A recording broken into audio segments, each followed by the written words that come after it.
Boa noite a todos, né? O nosso tema de hoje será que praga de mãe pega? Qual que é o poder dos decretos secretos, tá? Mas, antes de qualquer coisa, queria dizer assim para vocês que este é um tema que a gente vai abordar com profundo respeito, porque qualquer coisa que diga maternidade é uma coisa assim muito delicada. A gente sabe que maternidade é uma coisa muito, muito, muito importante, né? Das mais importantes, e que a grande, imensa maioria das mães são boas mães, são mães que desejam o bem dos filhos e as boas mães que estão presentes aqui não saem daqui com nenhuma culpa, com nenhum, ai meu Deus, olha o que eu fiz. A ideia não é esta. A ideia é a gente pegar uma coisa que está no escuro e trazer para o claro, para a gente saber o que tem lá, tá?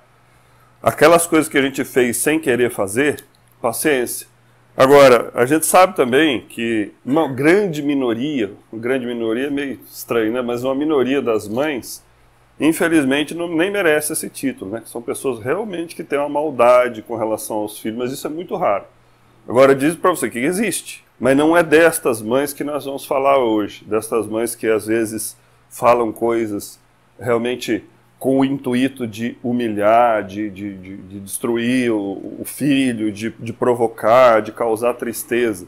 A gente atende todo tipo de pessoas, a gente infelizmente sabe que esse tipo de personalidade existe, né? Inclusive na psicologia isso tem um nome que é a mãe narcísica, mas nós não vamos falar disto, tá?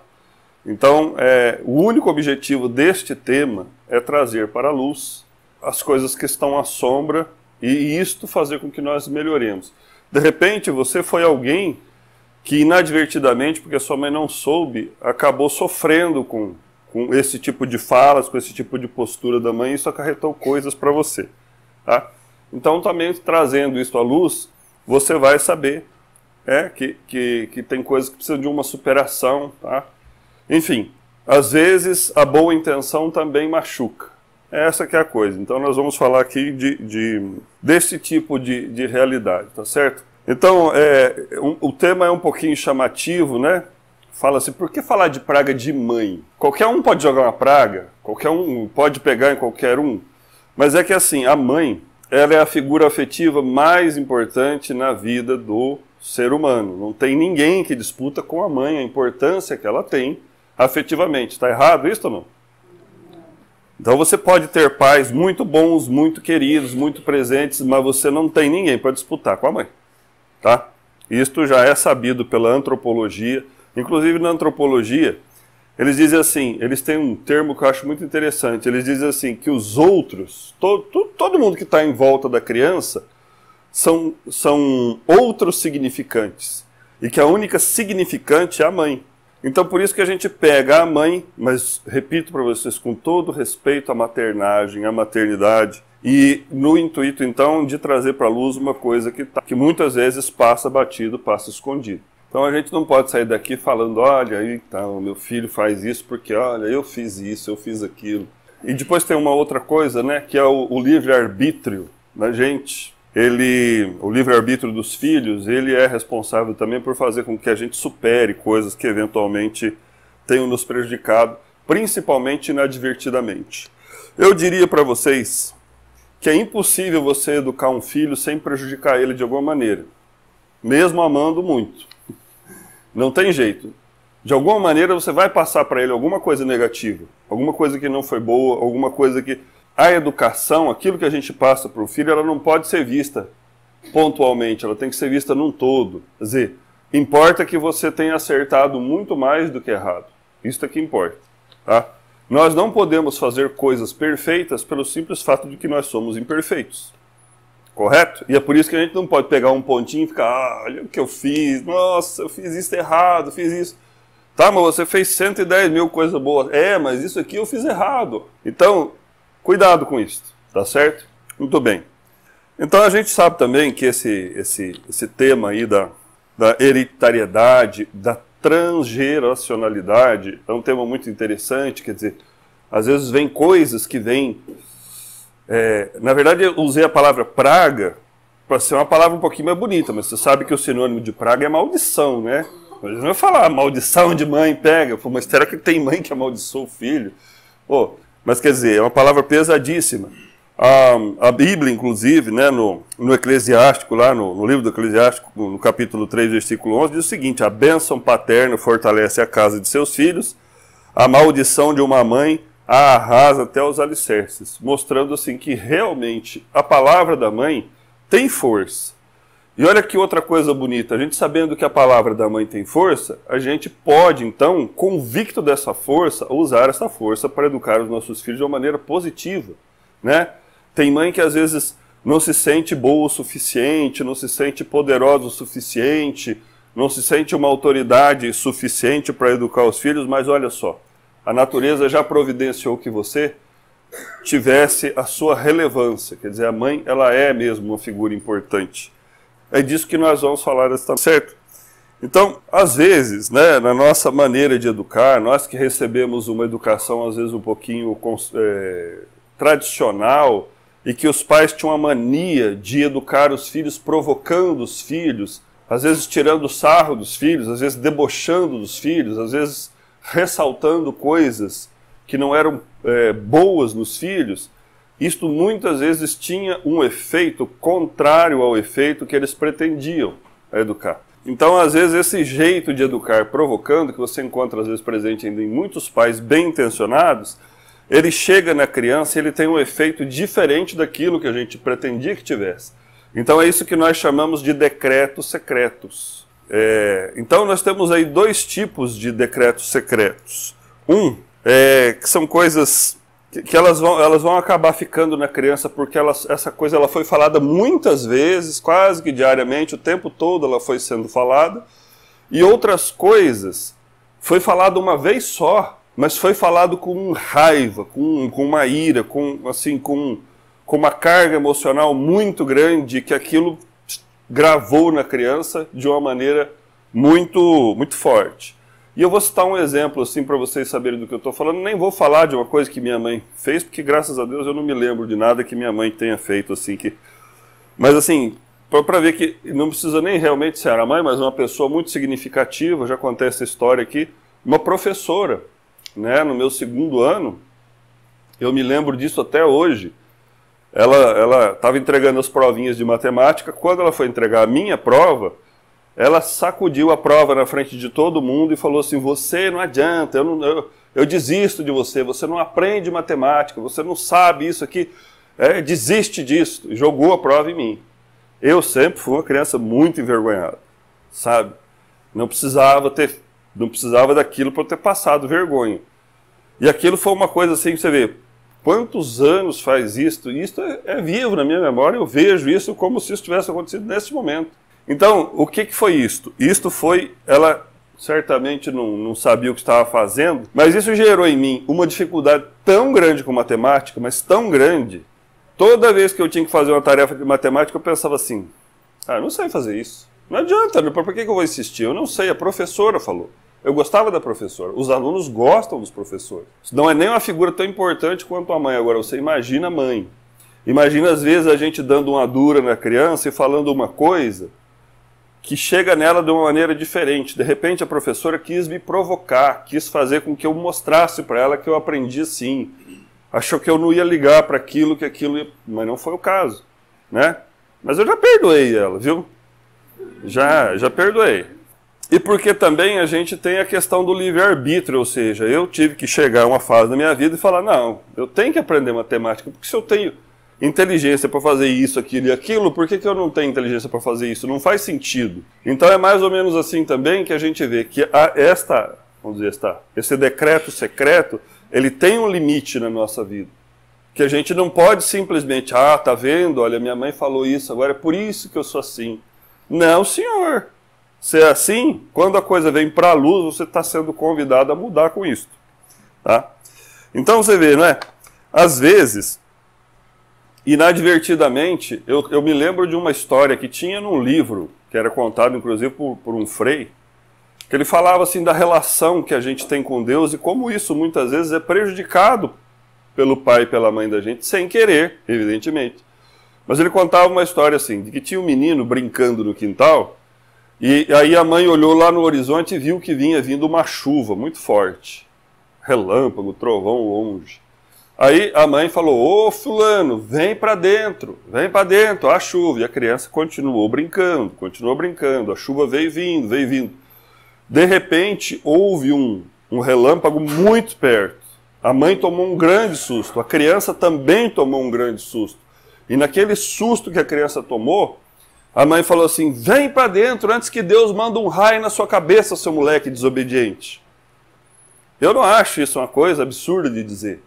Tá certo? Na hora da raiva, na hora da preocupação, na hora do alívio, inclusive, que você olhou lá fora e viu que o raio não caiu no seu filho. Mas quer dizer, um próximo pode cair. Tá? Então, isso foi muito forte para a criança. Por quê? Porque Deus está no céu. Esta criança desenvolveu muito medo de Deus. Muito medo da fé, medo das coisas do sobrenatural, medo do céu, de tudo que tinha no céu. E foi muito difícil para superar isso. Entendeu? Então este é o famoso decreto secreto, uma coisa que você decreta e fica secreta, a pessoa não sabe, ela não liga mais um fato com o outro, mas essa coisa está lá. Então, por exemplo, eu podia ter esquecido daquele evento que a professora falou para mim, mas graças a Deus eu não esqueci. Foi porque eu não esqueci que eu sabia de onde vinha a minha dificuldade com matemática.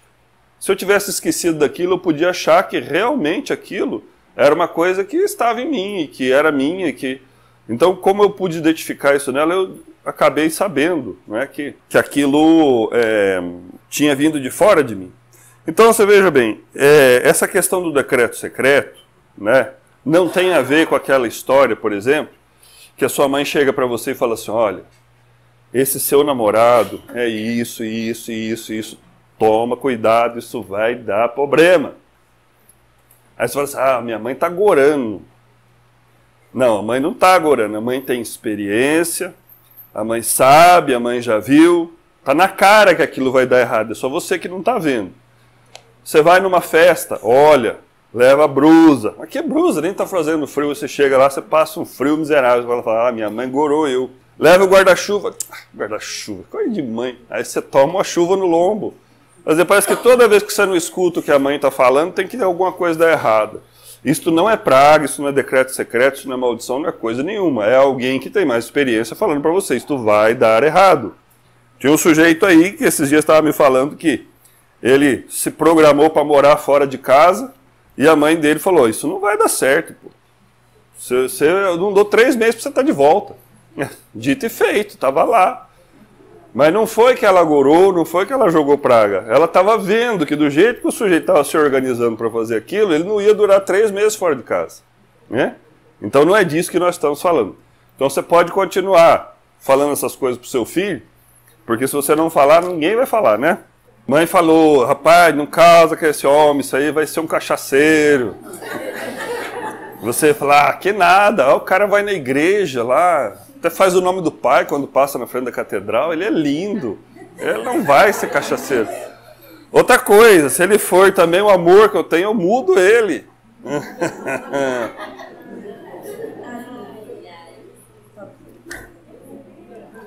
É a mesma coisa de você pegar um tomatinho meio estragadinho lá na banca da feira e falar, esse tomate é estragadinho, mas eu gostei dele.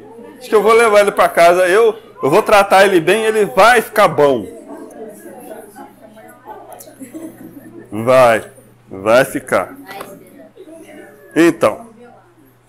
Então a gente tem aqui alguns exemplos e a gente vai comentando. A gente vai comentando assim os efeitos disso, tá certo? Então, olha, a gente dividiu lá, como eu te falei, em 2 categorias. Tem umas falas assim mais leves e tem umas falas bem pesadas.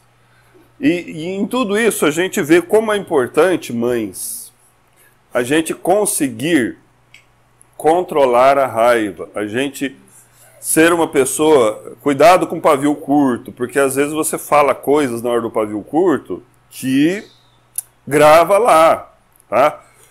Eu digo isso com muito respeito mesmo, porque assim, antigamente, as mães, elas faziam aquele papel que hoje falta muito nas famílias, mas não é culpa de vocês, aquele papel moderador. A mãe sempre estava mais tranquila do que todo mundo. A mãe rezava mais, a mãe tinha tempo para ouvir um radinho à tarde, mesmo que fazer um monte de tarefa em casa. Então chegava o filho, ela já percebia, tá diferente, o que é? O marido chegava bravo, ela acalmava o marido, tinha uma discussão, ela acalmava. Não era isso que a mãe fazia? Pelo menos minha mãe era assim. Ela sempre acalmando as coisas, não que ela não fosse brava. Mas hoje, com as meninas, com as mães aí correndo que nem umas doidas aí porque precisa, né? Não dá. A pessoa também, quem que consola a mãe? Quem que afaga a mãe? Quem que tranquiliza a mãe? Então tá faltando ali um pouquinho esse papel moderador. Eu não sei que solução isso tem, mas é fato. A gente não educa sem paciência. A gente tem que tomar cuidado, porque sem paciência a gente faz o contrário. A gente deseduca, a gente grava coisas na criança, né? Que vão ter um efeito que não é aquilo que a gente esperava. Bom, então as mais leves que você ouve assim, e aí eu repito para você, tem duas maneiras de centrar no coração da criança. Você repete isso muitas vezes, ou você fala isso uma vez só com muita raiva. Então, por exemplo, você é burro, você não aprende. Às vezes é uma provocação, os pais antigos dizem, esse moleque é burro, não aprende isso não. Você fala isto. De repente, para um irmão ouviu isso, não fez nada para ele, o outro ouviu isso, também não fez nada, mas tem um que aquilo vai... Porque assim, por que a criança, ó, você vê, a mãe é um ser tão poderoso, os pais são seres tão poderosos, e a criança, ela não está pronta ainda, ela está formando a identidade. A criança, ela não sabe quem ela é, ela se define pela definição dos outros, né? Então, se você disser que ela não é inteligente, ela vai fazer o que eu fiz com a matemática. Ah, eu vou me esforçar com isso, eu não consigo. Eu não sei, eu não dou conta disso aqui. Não é para mim. Por quê? Porque um adulto disse que eu não dava conta. E não foi um adulto qualquer, foi uma professora, alguém que sabe aquilo. Então ela disse que eu não sei, então como a minha identidade não estava formada, eu concordei com ela. É o que a doutora Renate, lá da ADI, chama de frase registro, uma coisa que você registra. E aquilo passa, então, a comandar alguma parte da sua vida. A gente pode fazer isso de maneiras positivas, mas infelizmente, bom, hoje o caso a gente está vendo aqui as coisas negativas, né? Você não vai ser ninguém na vida igual o fulano. Sabe, às vezes você tem um tio, um parente meio esquisito lá, que tem uns problemas lá, que bebe, que usa droga, que... É com todo respeito a essas pessoas, mas enfim, é assim que se ouve, né? Você não vai ser ninguém na vida, igual aquele cara lá. E às vezes é um cara que a criança gosta, porque é parente, porque é um antepassado. Agora, tem uma outra coisa assim que você vê muitos pais que estão se separando, que estão com o nervo à flor da pele e que fica falando para a criança, coloca a criança no meio de uma competição. Às vezes eles agradam muito a criança, e às vezes eles provocam a criança porque a criança manifestou o gosto de ficar com a outra parte lá. Quer dizer, triste isso, né? Porque a criança não tinha que decidir que lado que ela vai ficar. Escolher entre o pai e a mãe, fala sério. Né? Se você tivesse que fazer isso hoje com 40, 50 anos de idade, ia ser fácil para você? Agora para uma criança, imagina como é que é. Mas enfim, é coisa que acontece. Às vezes, ó, você não presta, você é igual ao seu pai. Né? Às vezes a mãe com raiva do pai, porque o pai traiu, o pai fez isso, fez aquilo, vai dizer aquilo, está... E é uma coisa com uma violência e com uma força muito grande. O meu pai, eu gosto dele, eu vim dele, então realmente eu sou como ele. Só para você acha assim, ah, mas esse psicólogo aí também está exagerando nas coisas, porque isso aí não é possível. Será que tem isso aí? Você pensou isso, não pensou? Ah, você acha que tem isso? Existe? Você já ouviu falar de uma lei, que é a lei da alienação parental, que é uma lei para impedir que os pais façam este tipo de coisa com a criança? Precisa ter uma lei para o sujeito não fazer esse tipo de coisa com a criança. Né? Porque isso é muito comum. Então, para a gente ver assim, por que às vezes tem tanta gente magoada, machucada e tal, né?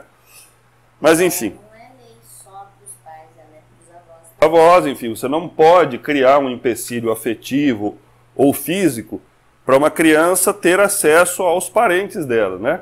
Tá certo? Você tem que fazer com que a criança, dentro da separação ali, ela transite bem com todo mundo, que ela queira bem todo mundo, porque ela não tem nada com isso. Isso não é um problema dela, né? A decisão que os adultos tomaram. Às vezes tem coisa que a gente elogia a criança e também dá errado, né? Você fala assim, nossa, meu filho, ele é, tipo assim, é o hominho da casa. Ele que cuida de mim, ele isso, ele aquilo. Pronto. A criança já deixa de ser criança para cuidar de você. mas ela não tem estrutura emocional para fazer isso. Ela vai pular fases da infância porque aquilo é muito importante. Outra coisa que a gente brincava muito antigamente, e a gente não, né? Porque eu nunca fiz isso, mas às vezes você ia em escola, as professoras falavam assim, esse aqui é namoradinho daquele, aquele é namoradinho desse. Quando você fala isso para uma criança, isso é muito sério para a criança. Então ela vai ver como é que namora e vai se comportar como um namoradinho. Não vai correr, não vai brincar, vai começar a passar maquiagem, vai começar a aflorar uma sexualidade ali antes da hora. Quer dizer, às vezes a gente trata as crianças como se eles fossem adultos em miniatura, faz brincadeira com a criança, achando que eles estão igual a gente, e não são, eles estão formando a identidade. Aquilo que você fala pode ter um impacto na formação deles. É como se fosse uma massa, pensa um concreto, né? Um concreto, enquanto ele não secou, você modela ele do jeito que você quer. Olha só isso aqui. Isso aqui foi modelado desse jeito enquanto ele estava molhado. Depois que secou, continuou assim. Sei lá quantos anos tem isso. Olha só, às vezes a mãe deixou o irmãozinho mais velho cuidando da irmãzinha e aconteceu alguma coisa. A irmãzinha prendeu a mão na porta, caiu um tombo, o cachorro mordeu, enfim, algum descuido. Aí a mãe chega, fica brava e fala, você não vai poder ser pai não, você não vai poder ser mãe.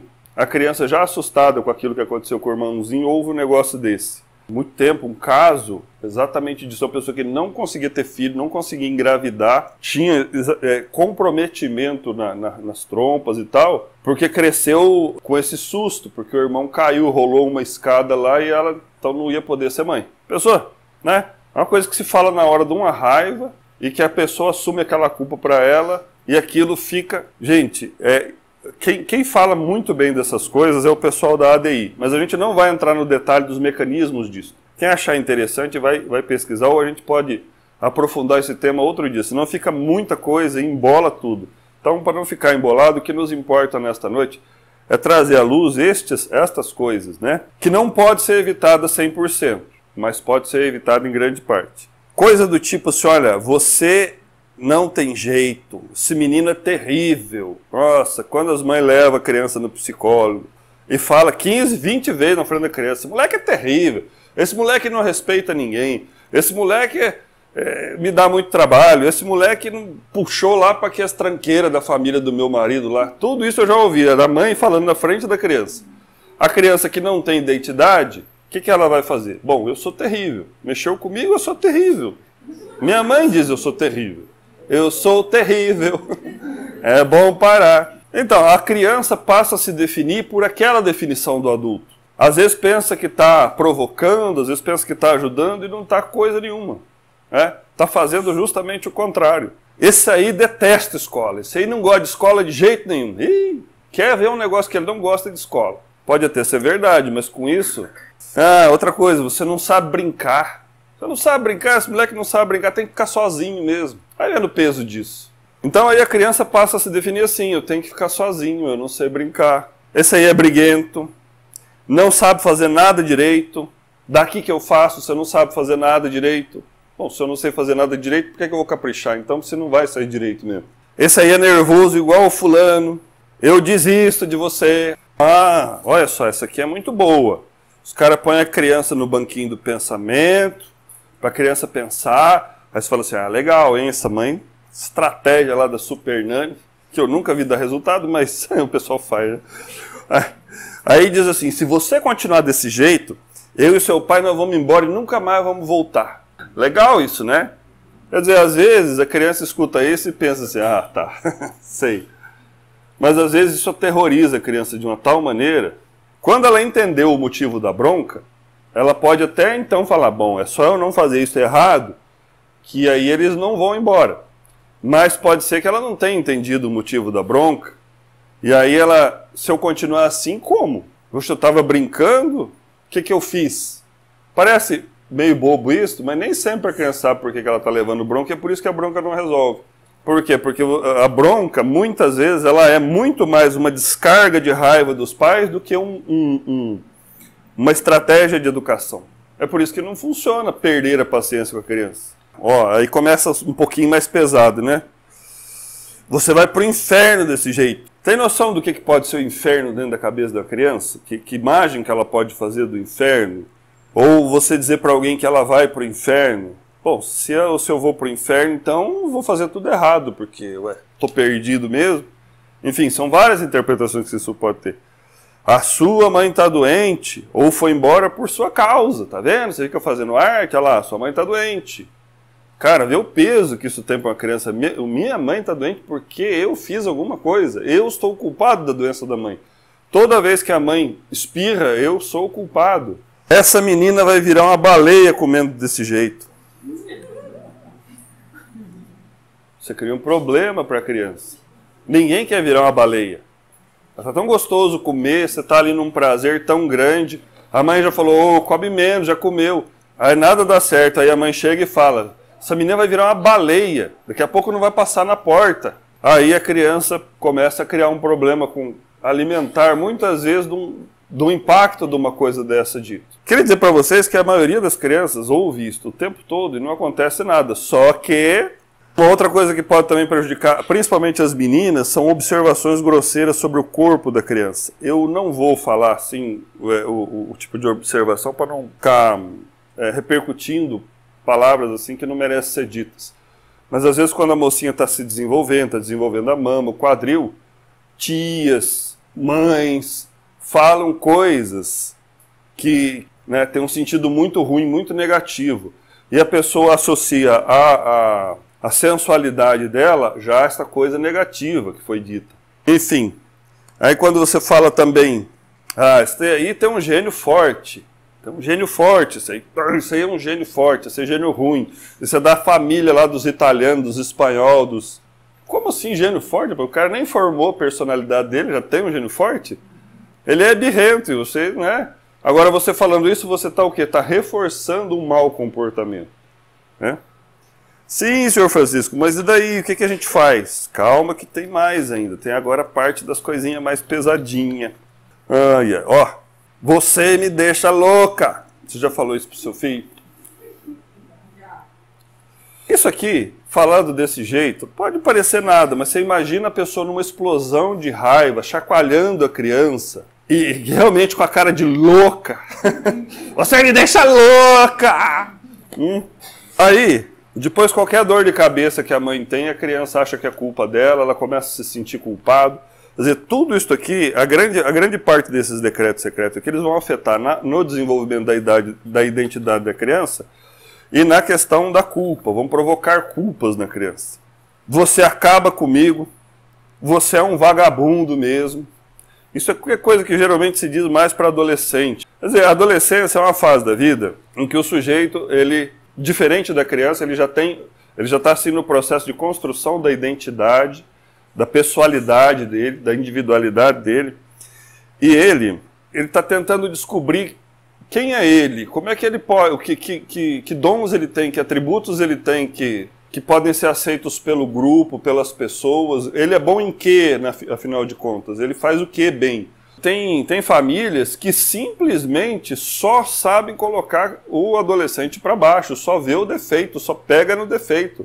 Porque você não faz isso, você não faz aquilo, você errou aqui, você errou ali, você jogou isso para lá, você jogou isso para cá, quer dizer, o tempo todo.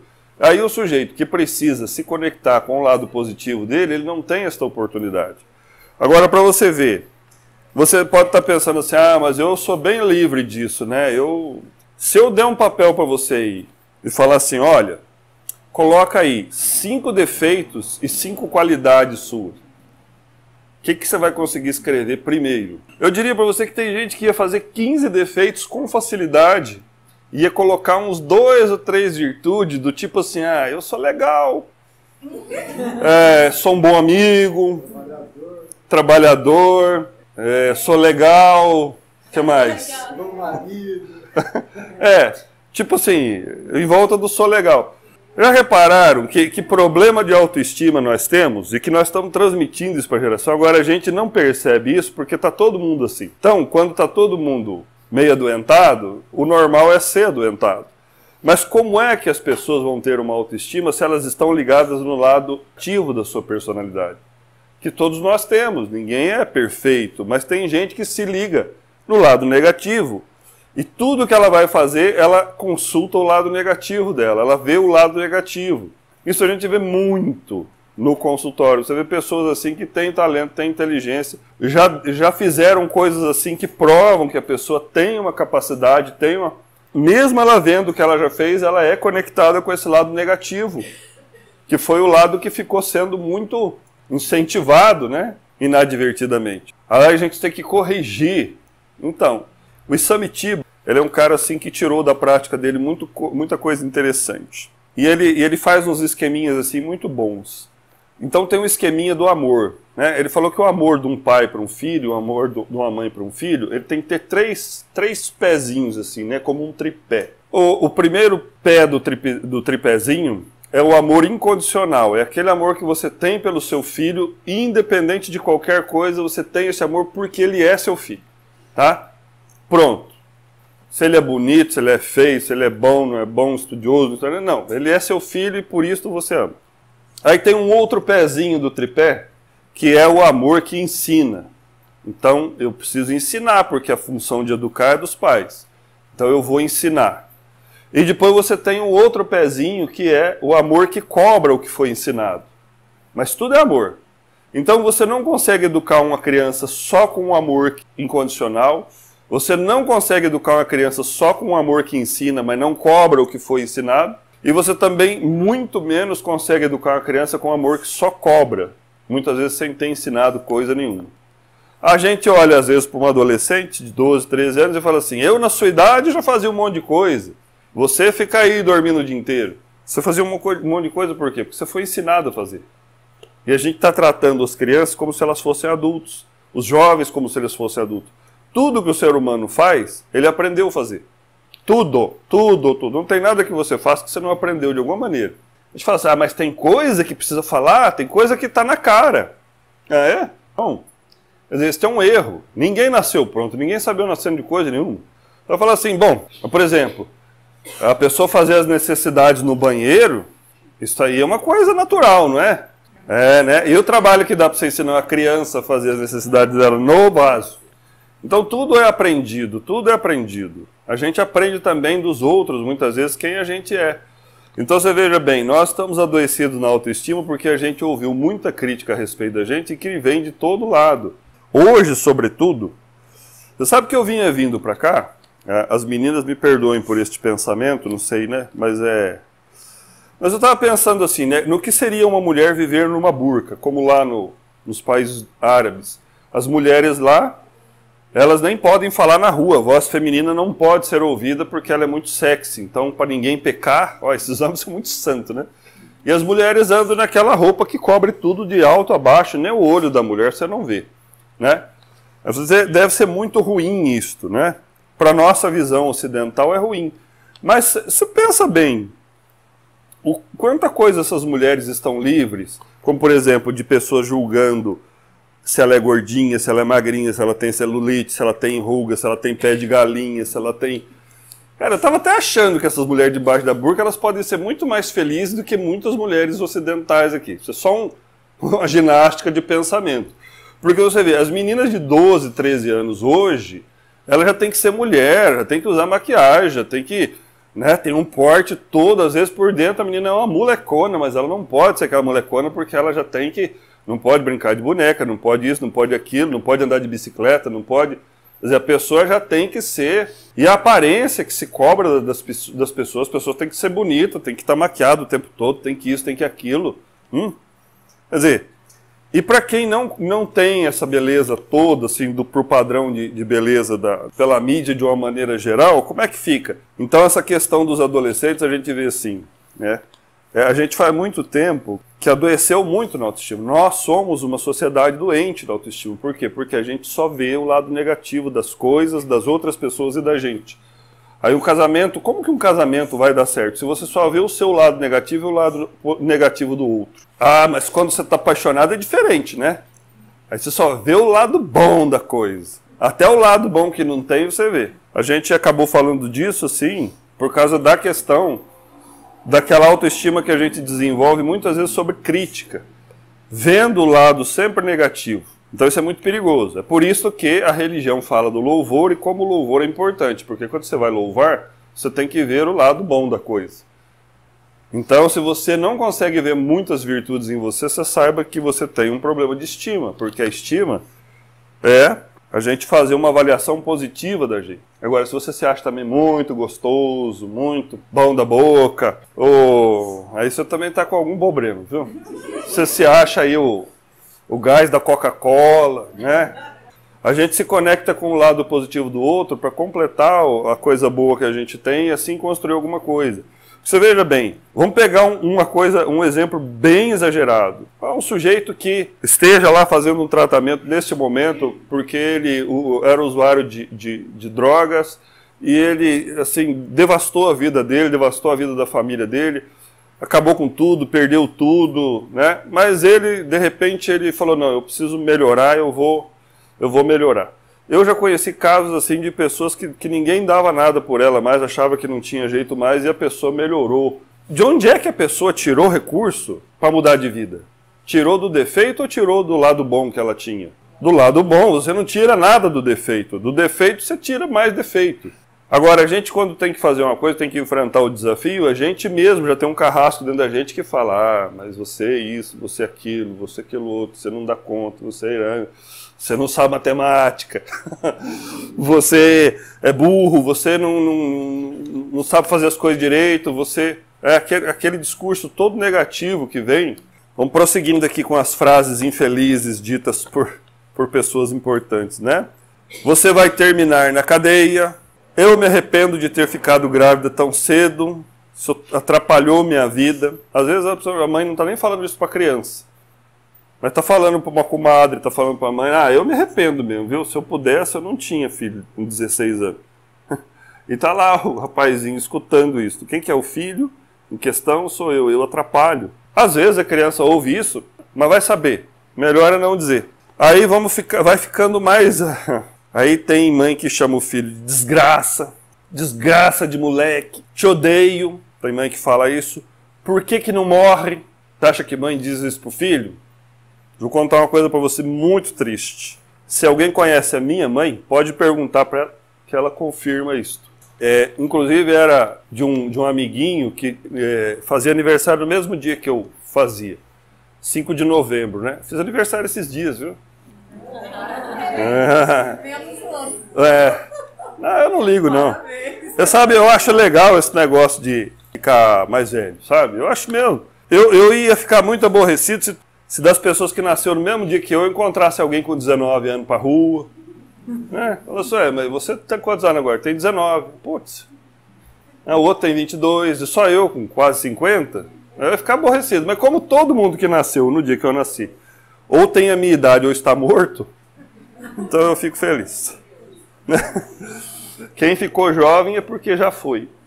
Pois bem, a minha mãe, ela morava perto de uma senhora lá, e tinha um filho. E esse menino, era um menino normal, brincava lá, e ela, quando ralhava com ele, ficava brava, falava, por que não morre essa desgraça? Falou muitas vezes. A minha mãe, toda vez que ela ouvia, ela se arrepiava de cima e embaixo e rezava para que Deus tivesse misericórdia daquela mãe. Que uma coisa dessa não se fala, pá. Pois bem, o menino estava jogando futebol aos 18 anos, né? Inclusive, nós fizemos o teste para o tiro de guerra, avaliação para o tiro de guerra, na mesma turma. Ele não entrou, eu entrei. O cara jogando bola, morreu. Do nada, não tinha problema nenhum, problema cardíaco, não tinha nada. Morreu, simplesmente morreu. O pessoal da doutora Renate, eles vão explorar esta coisa melhor e eles vão colocar o mecanismo em que isto se desdobra. Porque, na verdade, o filho, ele quer obedecer à mãe. Ele obedece à mãe. E obedece até mesmo se sacrificando. O pessoal também da constelação familiar vai falar muito disso. A criança, ela tem um amor muito grande pelos pais, ela obedece de alguma maneira. Às vezes até aqueles mais rebeldes, eles estão tendo ali alguma obediência ao seu grupo familiar. Então, quer dizer, mas isso aqui já escapa, né, até da coisa razoável, né, gente? Você falar um negócio desse pro filho, você pode ser pavio curto, não dá para você falar um negócio desse sem querer falar isso. Não é uma coisa que escapa, ainda mais todo dia, né? Essa coisa, falam coisas, palavras bem pesadas. Eu acho que a pessoa, essa mulher, a mãe, ela nem percebe. Ela repete pet, pode ser também? Olha, então, para julgar, né, a intenção da pessoa, só mesmo perguntando para ela. Eu sei que quando ele morreu, ela ficou muito triste. Então, imagino que, de repente, o que você está falando aí tenha... Mas o que a gente tem que ver, assim... Fala mesmo a nossa porque, assim, o que é uma mensagem, né? Uma mensagem não é o que você transmite, é aquilo que a pessoa que entende, entende.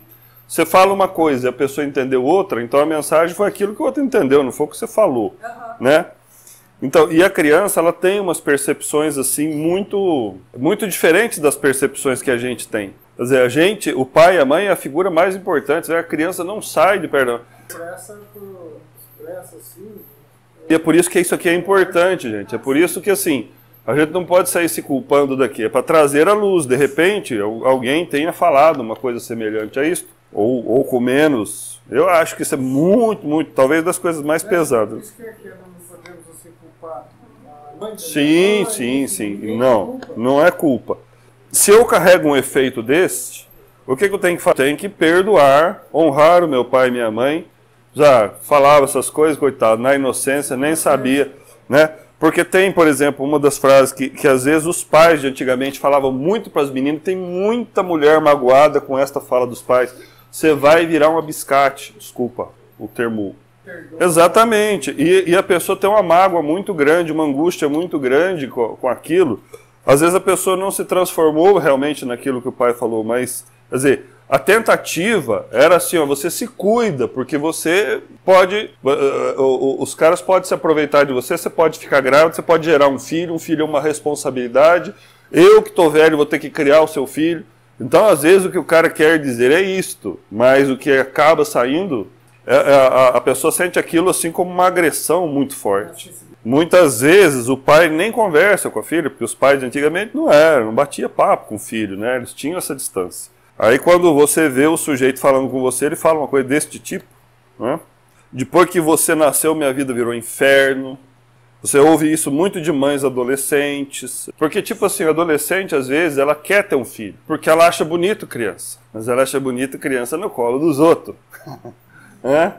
A criança chorando no seu colo não é muito bonito. E não para de chorar nunca, e chora de madrugada. Moleque dos infernos. Esse aqui eu tinha uma vizinha que ela caprichava nesse moleque dos infernos, né? O que nasce torto não endireita, quer dizer, não adianta, eu desisto. Isso aí não adianta falar. Tomara que você não tenha filho. Tomara que você não tenha filho, você não sabe, para você não passar o que eu passo. Quando você tiver, você vai entender. Isso até a gente pode falar, né? Mas assim, tomara que você não tenha filho. Gente, então para ir finalizando esta nossa fala, acontece assim, né? Às vezes a gente olha para os filhos da gente, ou olha para algumas crianças e fala assim, nossa, quem pecou, o pai ou a mãe, para que ele seja assim? Quem que fez a coisa errada? Quem que pisou na bola aí? Quantas gerações será que veio? De que geração veio isto? Bom, eu acho assim, uma coisa que é uma perda de tempo imensa, a não ser que a pessoa esteja fazendo uma terapia, esteja realmente buscando alguma coisa para descobrir, para melhorar. Você veja bem, Adão e Eva, lembra do Adão e Eva? Qual foi o pai dele mesmo? O Criador. Quer dizer, o Criador gerou Adão e a Eva, quer dizer, não tinha geração, não tinha antepassado, não teve decreto secreto, não teve praga do Criador, não teve coisa nenhuma. Criado zerado, igual esses neném que a gente... E deu errado. Deu errado. O Caim e o Abel, quer dizer, existe o livre-arbítrio. As pessoas fazem coisas boas por si e fazem coisas ruins por si. Nunca que uma mãe vai ser culpada por alguma coisa que acontece na vida de um filho adulto. Porque tudo bem, você pode ter recebido as cargas, mas só que chega a hora que você pode decidir não querer a carga e falar, não, isso não está certo, eu vou fazer diferente.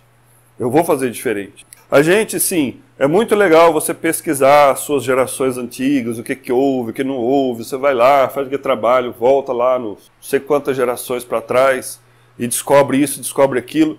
Se for para ajudar, trazer luz para o seu livre-arbítrio tomar uma decisão de romper com aquilo. Agora, se for para você aprender coisa e cruzar o braço e falar, tá vendo? É por isso que eu sou assim. Faz 15 gerações que a minha avó, que o meu não sei quem lá, fazia desse jeito aí. Então, quer dizer, não adianta, nossa família é tudo assim mesmo. Então, quer dizer, aí você achou a solução e sentou em cima? Não. Quer dizer, nós precisamos, assim, encontrar os recursos que a gente tem, e a religião oferece muita coisa, a psicologia oferece muita coisa, para romper com as coisas. Isso tudo que a gente falou aqui nesta noite, se não for para romper com as coisas, não tem sentido nenhum. Não tem sentido nenhum. Para você ir para casa pensando, nossa, eu que me achava uma boa mãe. Não, você foi uma boa mãe. Você foi uma boa mãe. Provavelmente deve ter feito coisas que... Mas não tem receita para criar filho. Às vezes uma coisa que você faz para um, dá certo para um, não dá certo para o outro. Às vezes uma família, as crianças cresceram ouvindo a mesma correção dos pais, deu certo para uns, não deu para um outro. Então, quer dizer, é culpa de quem? Como já disse aqui os colegas aqui, não é culpa de ninguém, não é para achar culpado. Porque se tem culpado, vai ter que ter alguém pagando a culpa. É o meu pai, é a minha mãe? Então não tem culpado, não é para achar culpado. Esse negócio de culpado funciona lá no fórum, tá? Porque ali vai ter que achar um culpado e vai determinar uma pena para ele pagar. E depois que ele pagar a pena, ele já cumpriu também com o que ele tinha que cumprir. Então nós não vamos procurar culpado, nós vamos procurar os recursos, vamos trazer para a sombra coisas que a gente deve tomar cuidado, instruir as mães mais jovens, mostrar como certas coisas podem gerar impactos negativos na vida das crianças, e assim a gente vai estar contribuindo. Pessoal, alguém tem alguma dúvida, alguma pergunta? Gostaria de acrescentar alguma? Pessoal, mais alguma coisa? Muito obrigado, então. Até mais vezes.